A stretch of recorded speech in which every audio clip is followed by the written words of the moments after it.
मैं एक वकील हूँ और मैं आपकी मदद कर सकती हूँ। मुझे छोड़िए। मेरी मदद और सिर्फ वही मैडम कर सकती है और कोई नहीं। मुझे उस मैडम की चौखट पर पहुंचना, उन्हें सच बताकर माफी मांगनी है। छोड़ उस लड़की को, लड़की चाहिए।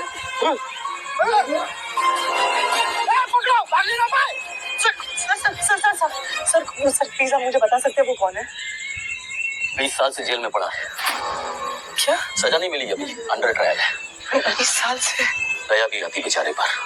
हिट एंड रन में जितनी सजा नहीं मिलती उससे कहीं ज्यादा दुगनी ये भुगत चुका है। मगर ऐसा क्यों? बड़े लोगों से भिड़ गया था, तब से जेल और कोर्ट किसी के बीच में चक्कर काट रहा है। कौन है ये बड़े लोग? महेश्वरी। महेश्वरी, मसाले वाली महेश्वरी। कम नहीं यार तू भाई मतीन हाल पूરું કરીએ છીએ અને પાછું ના હોય ડખાય પર અમને ઉતારો કઢાયો તે મારી જમીન જીવનિયા નોમ છે જીવનિયાની મારા નોમ ઉપર અમુક શું કરવાનું આ જીવણીઓ ખરો ને પાછો ઊંધો છે અને પાછો હું મરી જાઉં ને તો જીવણીઓ તો વળી નાલ થઈ જાય પાછો કરોડપતિ થઈ જાય